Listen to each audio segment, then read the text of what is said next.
Kita tidak tahu lagi ya apa yang terjadi besok dan seterusnya. Ketika saya mendapat WA dari Ketua Satgas Covid, ternyata sudah masuk PPKM level 1. Bukan cuma Kapuas, dan ada lagi varian yang baru. Lalu dalam hati saya berkata begini, apakah kami nanti tidak ke gereja lagi? Kitalah yang tahu bagaimana kita untuk ibadah live streaming. Tentu sangat jauh dari yang diharapkan, bukan? Benar saudara? Tapi kalau masih ada waktu-waktu seperti ini, mari kita pergunakan sepenuhnya untuk Tuhan, amin. Karena boleh dikatakan waktu-waktu ini adalah waktu yang jahat. Puji Tuhan saudara, seberapa kuatlah masker ini melindungi kita. Ada orang mendirikan rumahnya supaya tahan gempa. Tidak dibikin lagi saudara bata, tetapi sudah dari baja. Baja yang apa dipesan berkontainer-kontainer. Tapi itu kalau gempa sampai mungkin 8 skala Richter. Tapi bagaimana kalau datang gempa 12 skala Richter? Apakah baja itu juga bisa? Itu sebabnya perlindungan kita hanya dalam Tuhan, amin. Amin saudara. Dan bersyukur kita yang kita dengar ini. Boleh saya katakan sebagai hamba Tuhan, ini adalah waktu-waktu yang terakhir. Kita telah berada di penghujung zaman. Ini akhir zaman di ujungnya saudara. Dan kita akan lihat hal-hal yang tidak pernah kita lihat. Dan kondisi yang kita lewati kemarin itu tentu itu tidak pernah kita bayangkan sebelumnya. Dan akan terjadi lagi hal-hal yang tidak pernah kita bayangkan selanjutnya. Tetapi percayalah, kita semua masuk dalam rencana dan rancangan Tuhan. Saya bawa firman Tuhan hari Jumat kemarin saudara. Kami yang datang kebaktian doa agak sedikit karena hujan lebat. Belum lagi petir menyambar-nyambar. Dan hari Jumat kemarin dibawa firman Tuhan oleh Penatua Pepengaribuan tentang berbuah. Pohon yang berbuah. Itu sekilas. Karena memang kita bawa di sana firman Tuhan kan sedikit. Akan saya perdalam lagi pada saat ini. Amin. Lukas 13. Ayat 6 sampai 9. Kita baca Bapak Ibu saudara yang kekasih. Lukas 13 ayat 6 sampai 9. Demikian firman Tuhan. Saya baca ayat genap, jemaat Tuhan baca ayat ganjil. Perumpamaan tentang pohon ara yang tidak berbuah. Lalu Yesus mengatakan perumpamaan ini. Seorang mempunyai pohon ara yang tumbuh di kebun anggurnya. Dan ia datang untuk mencari buah pada pohon itu. Tetapi ia tidak menemukannya. 7.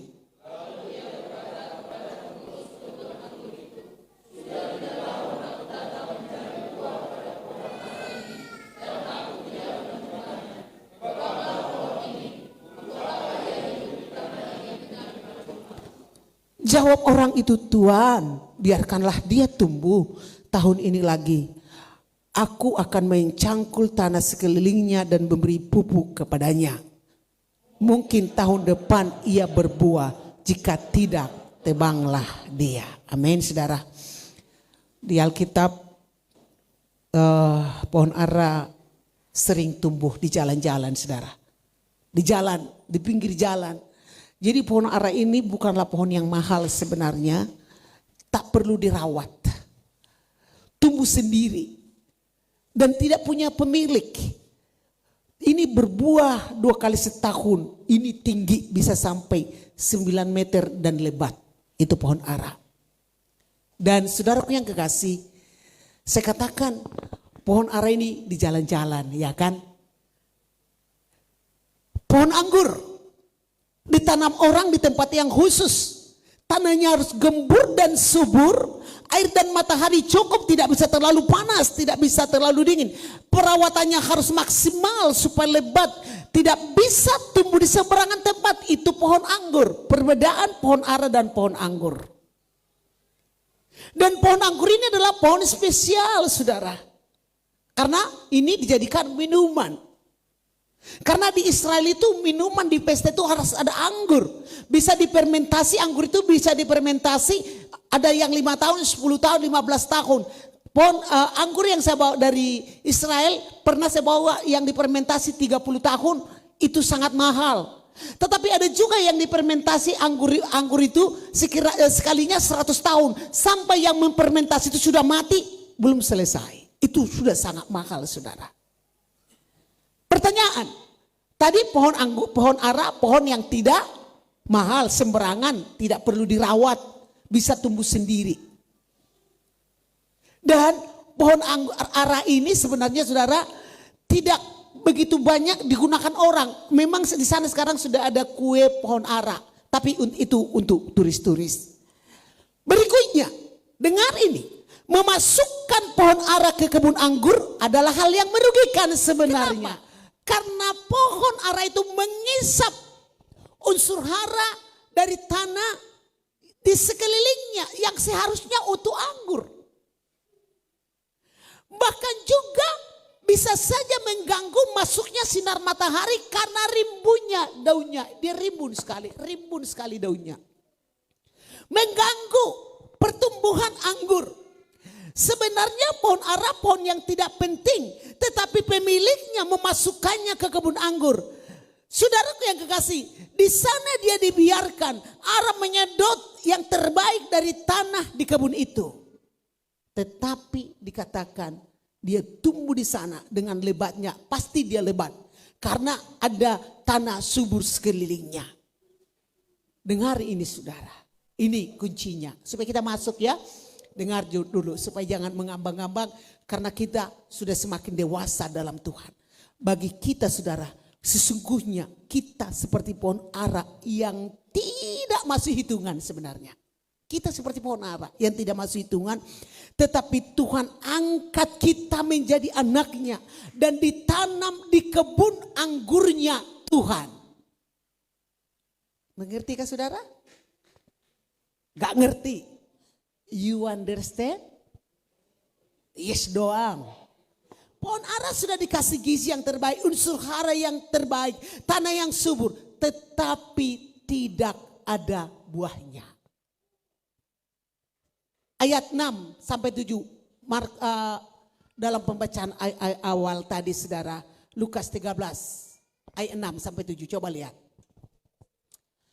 Lalu Yesus mengatakan ayat 6.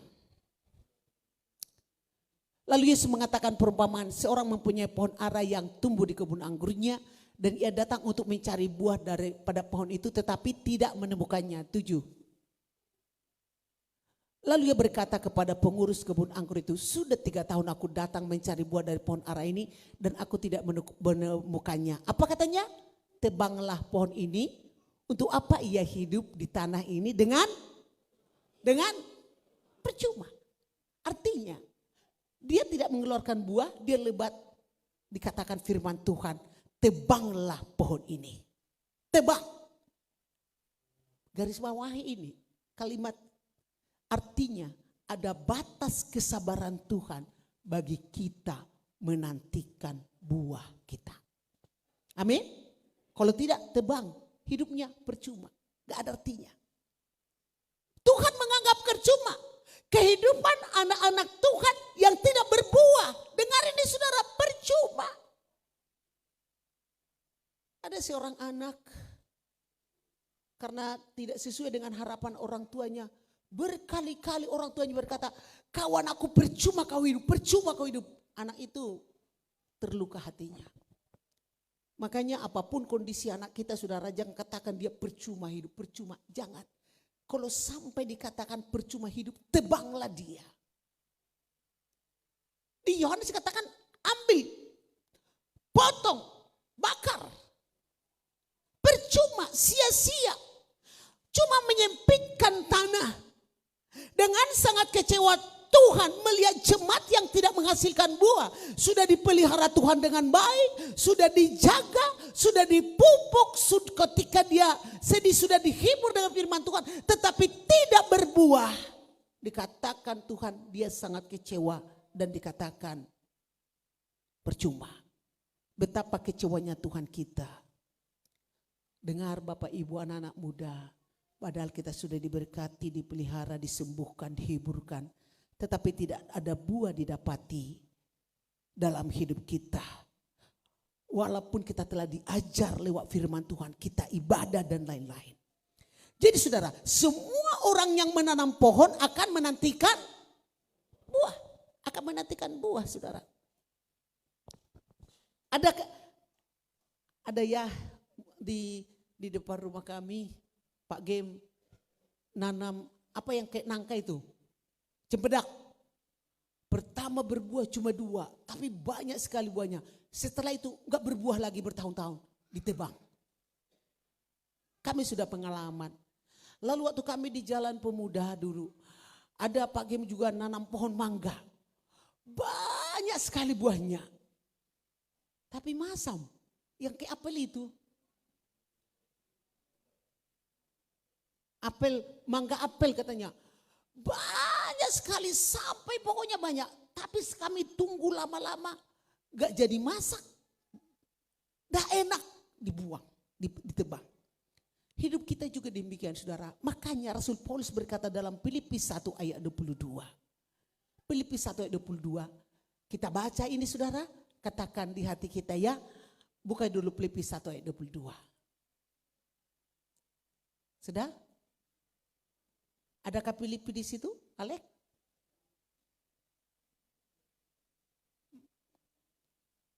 Ayo buka dulu.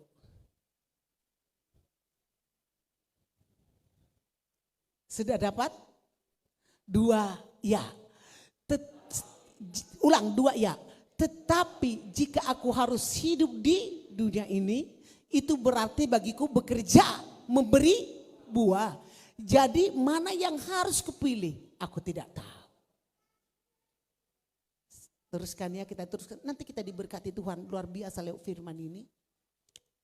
Aku harus bekerja memberi buah, kata firman Tuhan. Bahkan saudara, firman Tuhan yang ditulis dalam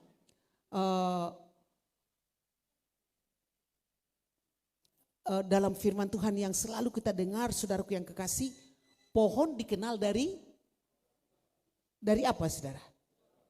Dari buahnya. Jujur, kita tentu tidak mengerti tentang pohon-pohonan. Mana saya kenal durian. Gak pernah saya kenal pohon durian. Tapi waktu saya pulang pisau, saya lihat berkelantungan durian di pohon. Oh ini pohon durian. Iya kan? Waktu dulu kita kan cuma makan kelengkeng. Mengerti kelengkeng? Mana kita tahu pohon kelengkeng? Oh ini pohon kelengkeng. Yang kita cuma familiarkan pohon mangga. Apalagi? Rambutan, jambu, limau, apa lagi? Mana kau kenal pohon matoa? Waktu saya ke Buntok, matoa banyak. Terus bagaimana pohon? Saya cuma makan matoa. Tapi waktu kami lewat di kebun teman, oh ini matoa. Saya kenal pohon matoa dari buah matoa. Jadi pohon dikenal dari buahnya. Amin saudara. Jadi bagaimana kalau tak berbuah? Ayat 7 dikatakan dalam pembacaan kita tadi. Lukas 13 tadi. Ayat 7. Kalau tidak berbuah ditebang. Dicabut. Dan kalau kita padukan dengan Yohanes 15 ayat 2. Setiap ranting padaku yang tidak berbuah dipotongnya. Dan setiap ranting yang berbuah dibersihkannya. Supaya ia lebih banyak berbuah. Amin. Ranting yang tidak berbuah dikatakan firman Tuhan dipotong sudah tidak berbuah, dipotong sama sekali. Bahkan rantingnya yang berbuah dibersihkannya lagi, padahal sudah berbuah, dibersihkannya lagi supaya ia lebih banyak berbuah. Jadi itulah keinginan Tuhan di dalam kehidupan kita. Amin. Amin, dengar ya.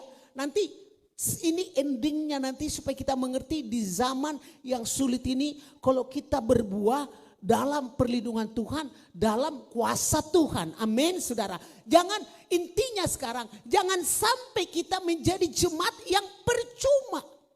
Jemaat yang percuma. Bahkan Filipi 4 ayat 22. Filipi 4 ayat 22. Dengarkan firman Tuhan saudaraku yang kekasih. Ayat 22.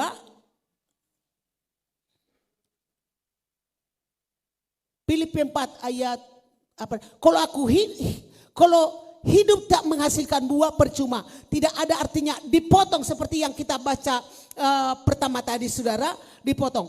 Jadi tugas dan tujuan Tuhan menanam kita supaya apa? Supaya apa? Tugas dan tujuan Tuhan menciptakan kita supaya berbuah. Itu tujuan Tuhan. Tujuan Tuhan. Buah apa yang kita hasilkan? Itu pertanyaan. Buah apa yang kita hasilkan?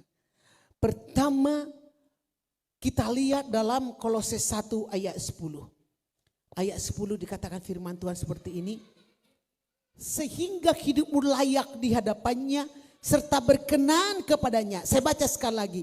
Sehingga hidupmu layak di hadapannya serta berkenan kepadanya dalam segala hal. Dan kamu memberi buah dalam segala pekerjaan yang baik. Dan bertumbuh dalam pengetahuan yang benar tentang Allah. Pertama yang dihasilkan buah adalah buah pekerjaan yang baik. Amin. Ini yang membuat kita jadi kesaksian. Itu tujuan Tuhan. Jadi kalau tidak pekerjaan baik, jangan lakukan. Amin saudara. Karena kita diciptakan Tuhan untuk melakukan pekerjaan baik. Makanya hidup kita harus diisi dengan firman Tuhan. Jadi kalau tidak baik jangan lakukan. Kalau kita melakukan sedang hal-hal yang tidak baik, katakan di hatimu, ini bukan tujuan Tuhan dalam hidup saya. Saya baca sekali lagi saudara dalam Kolose 1 ayat 10 tadi. Sehingga hidupmu layak, supaya layak bagaimana di hadapannya. Serta berkenan kepadanya, layak dan berkenan dalam segala hal. Dan kamu memberi buah dalam segala pekerjaan yang baik. Dan bertumbuh dalam pengetahuan yang benar tentang Allah. Saya mempunyai prinsip dimanapun kita harus rasa kehadiran kita. Kalau kita pergi ke pesta orang saudara, apapun pesta orang itu, usahakan kita ikut mensukseskan pesta itu. Itu prinsip bagi saya. Jangan di pesta orang kita, wow, jangan. Kita sudah diundang ke sana. Bukan untuk mengata-ngatai orang di pestanya saudara. Usahakan di pesta siapapun ikut mensukseskan pesta itu. Itu perbuatan baik kita. Amin. Amin saudara. Apalagi jangan suka ngambek di pesta orang. Udah berapa kali kamu lihat disuruh ini marah. Karena gak sesuai di hatinya, ngambek. Gimana lah orang yang berpesta sudah diundang. Apalagi kami ini kan ada tugas-tugas ini mengulosi segala macam. Sudah diundang, marah, ngambek. Orang sudah berpesta ini kan. Kita diundang, usahakan kita menjadi pensukses di sana. Amin saudara. Amin saudaraku. Kita juga kalau menilai-nilai orang kita juga belum tentu. Kalau kita pada posisi itu bisa enggak seperti itu. Karena kita belum mengalaminya. Jadi artinya apa? Kehadiran kita di satu tempat di pesta itu membuat orangnya punya pesta happy. Senang. Kita berpikiran positif di sana. Dan kita juga meninggalkan pekerjaan baik di sana. Saudara yang kekasih, begitu juga dengan buah pertobatan. Dan ini yang paling penting lagi, Matius 3 ayat 8. Matius 3 ayat 8. Jadi hasilkanlah buah yang sesuai dengan pertobatan. Amin saudara. Buah pertobatan itu adalah, saudara yang kekasih, kalau dahulu kita suka bertengkar, suka cabul, suka mencuri, pendendam, suka menjelekkan orang, malas doa. Dan malas beribadah, malas tepuk tangan, dan tidak suka hal-hal yang suka negative thinking. Tapi kalau kita sudah dipenuhi oleh firman Tuhan, tumbuh di dalam Tuhan, kita menghasilkan buah pertobatan. Amin saudara. Jangan lagi bertahan seperti ini. Inilah hidup saya tidak bisa berubah. Aku ini sudah seperti dari sananya. Itu tidak menjadi teladan, tidak menjadi contoh. Itu yang disebut dengan buah pertobatan. Harus kita hasilkan. Saudaraku yang kekasih, itu yang dikatakan firman Tuhan. Kalau kita menghasilkan buah pertobatan, itu yang membuat kita menjadi terang dan garam dimanapun kita berada. Harus ada perubahan. Dalam Efesus 5 ayat 8 sampai 9. Efesus 5 ayat 8 sampai 9. Efesus 5 ayat 8 sampai 9, saudara. Memang dahulu kamu adalah sama, saya juga sama dengan hal ini. Bukan saya pendeta lalu mengatakan saya enggak pernah seperti ini. Ada lagi, sekarang lagi viral di di medsos. Aku katanya lahir di kota, tidak makan ikan mujahir, hama katanya saudara. Padahal jangankan ikan jahir, ekor ikan jahirnya dimakannya. Seperti ini saudara. Memang dahulu kamu adalah kegelapan. Mengaku kita? Mengaku ya. Tetapi sekarang kamu adalah terang di dalam. Ini yang kita hebatnya saudara. Tuhan itu siapa raja di atas segala raja. Kita terang di dalam Tuhan. Sebab itu hiduplah sebagai anak-anak terang. Jangan anak-anak gelap. Perhatikan anak-anak muda. Hiduplah sebagai anak-anak terang. Kita sudah ada di dalam terangnya Tuhan. Ayat berikutnya ayat 9. Ayat 9, terus satu lagi. Karena terang hanya berbuahkan kebaikan, keadilan dan itu buah kita. Buah kita adalah kebaikan, keadilan dan kebenaran. Amin saudara. Itu buah kita. Amin. Karena kita adalah anak-anak terang. Jadi tidak peduli. Kita katakan kita dirugikan orang gini, itu bukan urusan kita. Itu urusan Tuhan yang senantiasa sanggup membela kita. Dan berikutnya kita sudah tentu belajar kemarin. Buah Roh Kudus. Amin saudara. Galatia 5 ayat 22 coba buka. Galatia 5 ayat 22. Galatia 5 ini yang kita hasilkan. Galatia 5 ayat 22 ini adalah buah-buah Roh Kudus. Tetapi buah roh ialah kasih. Ini kalau kita berbuat dalam Tuhan, orang melihat kasih Tuhan dalam hidup kita. Amin. Amin saudara. Kasih. Apalagi sukacita. Ada sukacita dalam keluarga kita. Amin saudara. Amin. Bagaimana kalau orang menilai rumah tangga kita. Rumah tangga yang bersukacita kata rumah tangga yang suka bertengkar. Damai sejahtera. Kesabaran, kemurahan, kebaikan, kesetiaan. Ayat 23. Ayat 23. Terus. Lanjut lagi ayatnya. Kelemah lembutan, penguasaan diri, tidak ada hukum yang menentang hal itu. Itulah yang dihasilkan buah roh dalam kehidupan kita. Ini tidak boleh berkata kita begini. Aku pilih aja, buah roh itu hanya 2 aja yang aku mau. Tidak bisa. Karena itu satu paket saudara. Dalam pohon kehidupan yang dihasilkan Roh Kudus dalam hidup kita. Hidup kita penuh kasih. Dengarkan ini saudara. Pertanyaan. Buah itu siapa yang nikmati? Orang lain. Dengar. Supaya kita tidak percuma. Harus kita berguna bagi orang lain. Amin. Seperti dikatakan Penatua Pangaribuan hari Jumat kemarin. Ini bukan cuma masalah duit. Bukan. Kalau engkau berkata aku sudah pensiun. Apalagi yang saya lakukan dalam masa pensiun ini. Engkau bisa jadi tiang doa. Amin. Siapa yang kau doakan? Jangan cuma doakan. Tuhan berkati anakku. Berkati cucuku. Berkati ini. Itu doa yang baik. Tapi cuma egois untuk diri sendiri. Mulailah kita mendoakan pelayanan pekerjaan Tuhan. Amin. Amin saudara. Mulailah kita mendoakan orang-orang terlantar. Lihat berita yang ada di televisi atau di dunia maya. Kita lihat ada bencana alam di sana terjadi. Doakan tempat itu. Supaya ditolong Tuhan. Karena doa itu besar kuasanya. Bahkan sebagai pendoa, orang-orang yang sudah lanjut umurnya, dia pendoa, bisa mendoakan jalan-jalan ini supaya dikuduskan oleh Tuhan. Amin, saudara. Jangan cuma lihat ada warung pas di sana. Warung pas. Memang biadab. Apa yang kita lakukan ketika lewat dengan warung pas? Saya selalu katakan, Tuhan, tolong mereka ini semua. Berikan mereka pekerjaan yang tepat, Tuhan. Karena kita tahu kemana alat mereka selanjutnya. Tuhan tolong sadarkan mereka. Tidak perlu kita nista mereka, hina. Berkati mereka, Tuhan. Berikan pekerjaan yang tepat untuk mereka. Itu yang kita lakukan. Dan ada juga penguasaan diri ini yang penting. Seperti kesaksian Eri kemarin. Ada sekarang teman di penjara, saudara. Ngomong dengan saya, Bu Pendeta, katanya ada seorang pendeta. Bisalah menjadi jaminan, ada di penjara sekarang. Katanya, kenapa dia masuk penjara, Pak? Aku bilang, anak muda, aku dilihat fotonya ganteng sekali.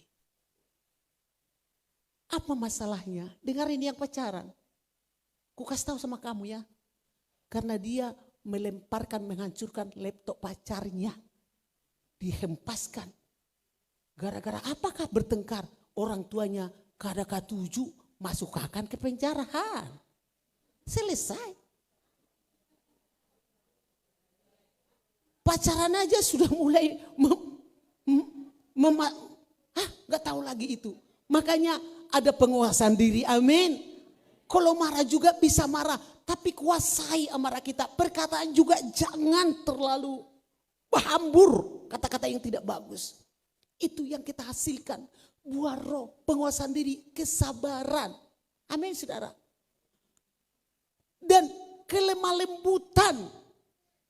Jangan lagi bangga. Aku ini memang sudah kasar dari sana. Itu tabiat saya. Saya tidak mau berubah. Malah bangga dia kasar. Apalagi ketika dia waktu mudanya bisa memukul orang, berkelahi dengan orang, terlepas giginya 2. Bangga sekali menceritakan kepada anak buahnya, anak-anaknya. Dulu papa kalau bertengkar ku tawas muka orang, lepas giginya 2. Hebat papa.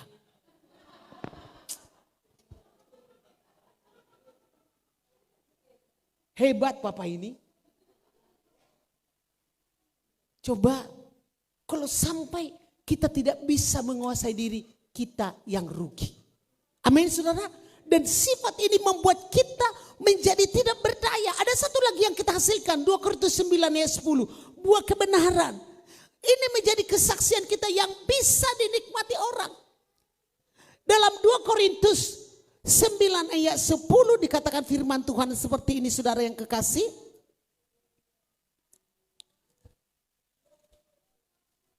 Korintus 9 ayat 10. Ia menyediakan benih bagi penabur dan roti untuk dimakan. Ia juga menyediakan benih bagi kamu dan melipat gandakannya dan menumbuhkan buah kebenaranmu. Amin. Jadi yang kita hasilkan buah kebenaran. Sebagai kepala rumah tangga, dengar ini. Buah apa yang kau hasilkan dalam rumah tangga sangat berpengaruh kepada keturunanmu. Ibu rumah tangga juga demikian. Dan saya katakan tadi, saudara, buah itu dinikmati orang. Makanya kalau ada orang Kristen berkata, aku bertumbuh di gereja ini. Itu yang salah. Bukan cuma bertumbuh, tapi berbuah.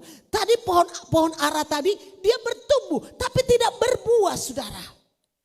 Bukan cuma bertumbuh saja. Intinya, bagaimana kehidupan kita ketika kita berbuah dalam Tuhan. Dalam Yohanes 15, coba buka ayat 5. Jadi kekristenan itu bukan cuma bertumbuh tapi berbuah. 1 Yohanes 15 ayat 5 sampai 8. Demikian firman Tuhan. Aku pokok anggur dan kamulah ranting-rantingnya. Barang siapa tinggal dalam aku dan aku di dalam dia, ia berbuah banyak. Sebab di luar aku kamu tidak dapat berbuah apa-apa. Jadi bagaimana supaya hidup berbuah, saudara?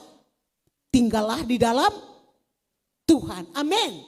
tinggal dalam Tuhan, firman-Nya tinggal dalam kita. Lalu ayat selanjutnya, di luar Tuhan kita tidak dapat berbuat apa-apa. Ayat 6. Barang siapa tidak tinggal dalam aku, dibuang keluar seperti ranting dan menjadi kering. Kemudian dikumpulkan orang dan dicampakkan ke dalam api. Ini yang paling mengerikan, saudara. Dengar ini. Barang siapa tidak tinggal dalam aku, dibuang keluar seperti ranting yang menjadi kering. Walaupun dia megah kita lihat. Walaupun hebat. Kalau tidak berbuah, dibuang, saudara. Ngapain kita hidup kalau cuma dibuang, dicampakkan dalam api lalu dibakar. Terus ayat berikutnya. Ayat berikutnya. Jikalau kamu tinggal dalam aku dan firmanku tinggal dalam kamu, berkatnya apa? Mintalah apa saja yang kamu kehendaki dan kamu akan menerimanya. Amin. Jadilah Kristen yang berbuah dimanapun engkau berada. Buah itu kan ada hasil. Ibaratnya ada nilai yang kita keluarkan, kita berbuah. Tujuan Tuhan tidak pernah untuk hidup untuk diri sendiri. Jangan menjadi Kristen yang hanya mengejar berkat terus, tetapi berusahalah menjadi berkat. Amin, saudaraku. Ibaratnya di kantor pun engkau, di perusahaan manapun engkau berada. Kalau engkau menghasilkan buah di sana, pekerjaanmu bagus termasuk buah. Karena menghasilkan buah-buah yang baik. Laporanmu bagus, waktumu tepat waktu masuk dalam pekerjaan. Dengar saudara, ibaratnya perusahaan itu memecat banyak orang, pasti engkau yang terakhir dipecat. Amin. Benar. Akan dicari orang-orang yang berkualitas. Orang yang berbuah itu adalah orang yang berkualitas. Dengar saudara, garis bawah ini lagi. Semua tujuan Tuhan dalam hidup kita akan berhubungan dengan orang lain. Amin. Amin saudara. Dan akan ketika kita berbuah, suka menolong, bukan cuma materi dalam hal apa saja, perkataan kita juga berbuah, menguatkan orang. Ada teman kita yang sakit, berbuah juga, kita datang mengunjungi orang sakit. Sekarang ini dunia medsos ini sudah menjadikan kita manusia tidak berbuah, tidak peduli lagi. Orang peduli itu adalah orang yang berbuah. Tuhan tidak pernah menciptakan kita hanya untuk diri kita sendiri. Itu yang sering tidak dipikirkan orang. Dan dengar saudara, ibaratnya dalam satu pekerjaan, kalau kita berbuah artinya bernilai, teratur, bertanggung jawab. Saya katakan tadi, ada orang mau PHK banyak orang, pasti nama kita yang terakhir. Walaupun kita sudah terlanjur di PHK, akan dicari kembali. Amin saudara, karena kualitas kita. Sama seperti Daniel, berganti-ganti pejabat, dia tetap memiliki posisi yang sangat baik saudara. Makanya kalau apa yang keluar dari apa yang ada dalam mulut kita itu, dari hati kita itu keluar dari mulut kita saudaraku yang kekasih. Dan inilah kehidupan yang disukai Tuhan. Seandainya pohon ini bicara, aduh berat sekali buahku ini, terlalu banyak. Tetapi pada saat buahnya keluar dari dia akan lega saudara. Dan pohon yang banyak buahnya akan diminati banyak orang. Begitu juga dengan kita, kalau Kristen yang berbuah dimanapun kau berada pasti ditolong oleh Tuhan. Amin saudara, pasti kita berkualitas. Walaupun orang berusaha membuat kita tidak berdamai, mau menendang kita, tidak bisa saudara. Kehadiran kita akan selalu dinantikan oleh siapapun. Orang-orang kantor, misalnya begini. Pak, aku mau cuti. Berapa lama kau cuti katanya? Aku mau cuti 1 bulan. Aduh janganlah 1 bulan. Kelamaan kamu cuti 1 bulan. Ada pekerjaan penting Pak, tolonglah. Bisalah 1 minggu aja. Iya kan? Karena dia sangat diperlukan di pekerjaan itu. Tapi kalau tidak diperlukan di pekerjaan itu, tidak ada artinya apa-apa. Dia sudah cuti sebulan nih. Dia masuk kantor. Hai katanya. Hai. Lu gak tahu gak? Aku cuti sebulan. Hah? Cuti ke kamu? Lah gak terasa kak, aku gak terasa. Biasa aja. Karena tidak ada yang dikerjakan. Karena tidak ada yang dilakukan. di satu momen, aduh gak enak, ibu tidak ada. Gak seru, ibu tidak ada. Ketika kita datang di satu tempat yang tidak harus datang dari tempat yang lain. Wah, itu yang membuat kita bangga, saudara. Amin. Jadi saya katakan, garis bawahi di hatimu, Tuhan tidak mau kita tidak berbuah. Amin. Amin ya. Kita berguna bagi orang lain. Sekarang tanya dulu di hati kita.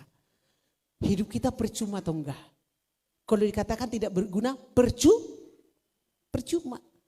Jadi jangan pikirkan, ngapain aku menolong kamu? Kalau kamu ku tolong, nanti listrikku enggak berbayar. Siapa bilang? Kalau ada acara, ibaratnya kan enggak enak. Ada orang yang sibuk, yang lain cuma ongkang-ongkang kaki. Kotorkanlah tangan ini. Amin. Amin saudara. Itu yang disebut dengan kebersamaan. Jadi intinya saat ini saudara, kita harus menjadi orang yang berbuah. Ada ayat yang terakhir saudara, Ayub 29. Coba ya, ini Ayub. Dia orang kaya, orang hebat, tapi hidupnya berbuah. Ayub 29 ayat 12. Ayat yang terakhir. Agak lambat. Yang lambat itu si Alek kah atau laptopnya yang salah? Iya, laptopnya sudah Tuhan Alek lah. Oke, Ayub 29, dengar ya, saya baca pelan-pelan. Ini kaya dia, kaya. Dikatakan ayat yang ke-12. Karena aku menyelamatkan orang sengsara yang berteriak minta tolong. Siapa ini? Siapa ini yang mengatakan ini? Oi, siapa? Ayub, orang yang apa? Kaya. Orang dikatakan, karena aku menyelamatkan orang sengsara yang berteriak minta tolong.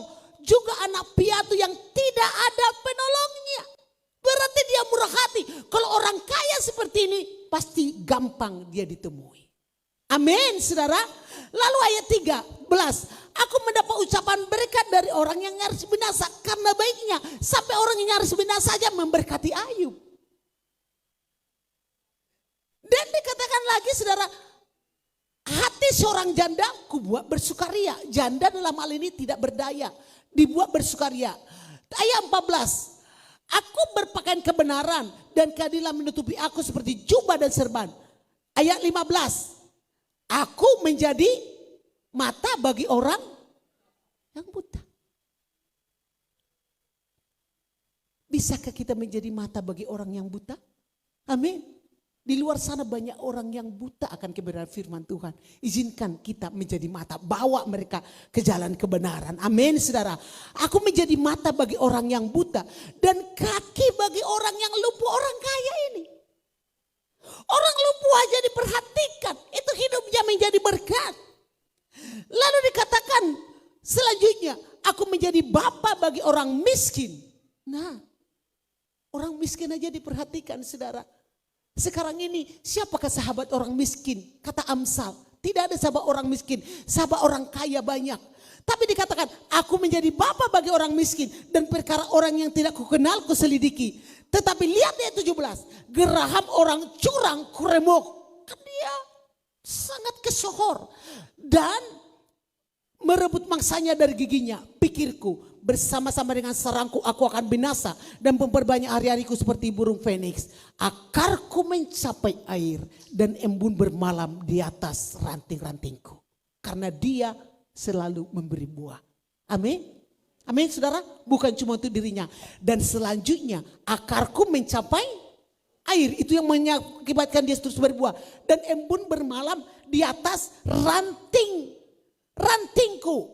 Ayat 20, kemuliaanku selalu baru padaku dan busurku kuat kembali di tanganku. Kepadakulah orang mendengar sambil menanti dan dengan diam mereka mendengar nasihatku. Walaupun dia mata bagi orang yang buta, kaki bagi orang yang lumpuh, orang yatim diperhatikannya. Dengar, orang miskin diperhatikannya. Orang yang punya perkara dibelanya, apalagi yang tidak dibuat. Tetapi setelah itu dikatakan, agar ku mencapai air tidak habis-habisnya berkatnya. Amin. Agar ku mencapai air dan embun bermalam di atas ranting artiku. Kemuliaanku selalu baru. Dan inilah yang membuat kita dihargai oleh siapapun. Teristimewa di mata Tuhan. Amin. Amin saudara, hiduplah berbuah bagi Tuhan. Haleluya.